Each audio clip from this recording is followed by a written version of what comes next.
नमस्कार मंडळी, कसे आहेत? मजेत ना? मीही अगदी मजेतच आहे. चला तर आज आपण नवीन देवदर्शनाला निघणार आहे. ते देवदर्शन आहे आजनसरा. आजनसराला संत भोजाजी महाराज संत होऊन गेलेले आहेत. तर आपण आता आजनसराला पोहोचलेलो आहोत आणि हा सगळा परिसर मंदिराचा आहे. इथे बुधवारला आणि रविवारला मोठं यात्रा भरत असते. कारण खूप मोठ्या प्रमाणात इथे गर्दी असते. छोटी छोटी दुकानं तुम्हाला दोनही साईडला दिसत असेल.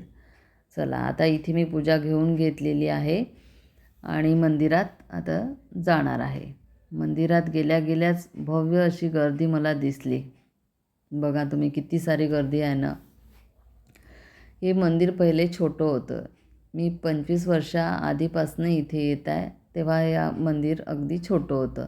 आता या मंदिराचं स्वरूप अगदी भव्य झालेलं आहे. आता आम्ही लाईनीत लागण्याकरता जात आहे. बघा किती गर्दी आहे ना इथे.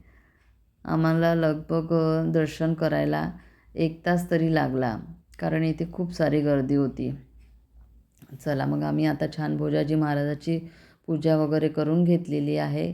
देवदर्शन झालेलं आहे आमचं आणि बाजूलाच अगदी सोनामातेचं मंदिर आहे.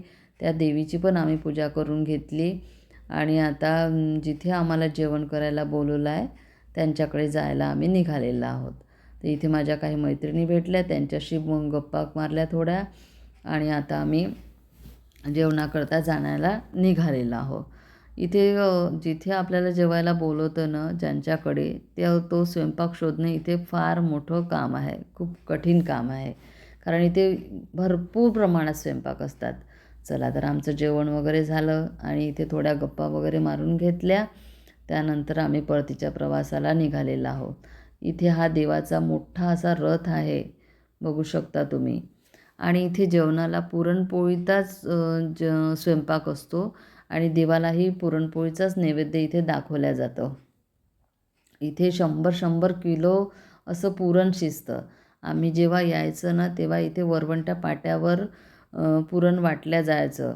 पण आता इथे मशिनी आहेत मोठमोठ्या, तर सुंदर त्या मशिनीवर बारीक असं पुरण काढून मिळतं. चला आता आम्ही यात्रा वगैरे बघून घेतली.